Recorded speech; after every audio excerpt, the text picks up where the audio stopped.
भाई साहब, धुरंधर का नशा अभी लोगों के दिमाग से उतर नहीं रहा है। और ये क्या ड्रॉप कर दिया। मैं क्या देख के आया हूँ इस टाइम। बॉर्डर 2 का टीजर आ गया भाई साहब। और जैसे ही बॉर्डर 2 का टीजर खोलते हैं, फ्लैश में आती है कि स्क्रीन लिखा हुआ होता है इंडो पाक वॉर। और उसके बाद तो जो धड़ाधड़ धड़ाधड़ धड़ाधड़ होती है वो अलग ही पैमाने पर है।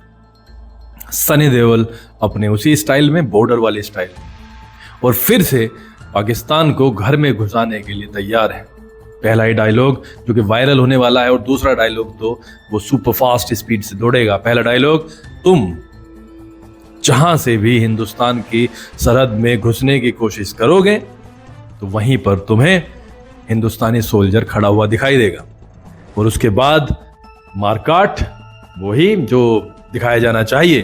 पाकिस्तान जो करता हुआ आया है उसका मुंह तोड़ जवाब देने के लिए जो करना चाहिए वही चीज हम देखेंगे। और उसके बाद में जो एक डायलॉग है कि आवाज कहां तक जानी चाहिए, और रिप्लाई आता है लाहौर तक।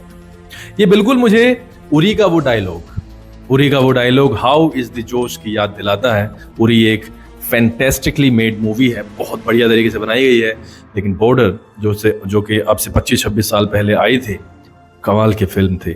और अब मुझे फील ये होने लगा है, क्योंकि मैं सोचता था कि कास्ट को लेकर के मैं कहीं ना कहीं असमंजस में था।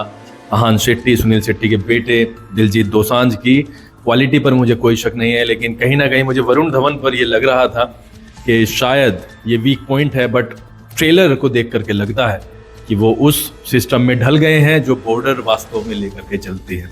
आत्मा में घुसी हुई पिक्चर है। गदर 2 आई, गदर 2 ने अब पूरा का पूरा जो गदर 2 अब मतलब फायदे का सौदा होने वाली है वो बॉर्डर 2 के लिए होने वाली है, क्योंकि सनी देओल की अपनी एक अलग पहचान है। आपको कैसा लगा ट्रेलर? क्योंकि मैं 2 मिनट के ट्रेलर में कई बार गूज़बम्प्स को मैंने फील किया, रोंगटे खड़े हुए। एक्चुअली ऐसी फिल्म्स में होता ही है ऐसा, जब आपका कट्टर दुश्मन आपके खिलाफ कुछ से कुछ बखान करता है, और फिर जब एक फिल्म दिखाते हो आप ताकि लोगों को पता चल सके कि सच में वास्तव में क्या हुआ होगा, तो ये प्राउड फीलिंग तो है ही। Diljit Dosanjh is going to be very very decisive in this movie. Ahan Shetty जो है वो बिल्कुल एक सीन में वर्दी पहने हुए बहुत अच्छे लगे हैं, अपने बिल्कुल पिता की तरह लगे हैं। इसके अलावा वरुण धवन के सीन भी बढ़िया हैं। धुरंधर का नशा अभी लोगों के दिलो दिमाग से नहीं उतर रहा था, और इसी समय पे भैया मतलब सनी पाजी ड्रॉप हो गए हैं, उन्हें लाके छोड़ा गया है अब यूट्यूब पर। अब तहलका मच जाएगा। अब देखते हैं कितनी देर में कितना वायरल होते हैं ये, लेकिन डायलॉग्स वायरल होंगे। और जब एक बैकग्राउंड म्यूजिक बजता है, जब भी गूज़बम्प्स का एहसास होता है। धुरंधर का सेकंड इंस्टॉलमेंट हम मार्च में देख पाएंगे। 23 जनवरी को बॉर्डर 2 आ जाएगी। तो यहाँ पर पाकिस्तान के लिए प्रलयकारी ये वर्ष होने वाला है। आपको कैसा लगा ट्रेलर? जरूर मुझे कमेंट बॉक्स में बताना। आपके कमेंट्स का तो इंतजार है। और सनी पाजी को बहुत बहुत शुभकामनाएं।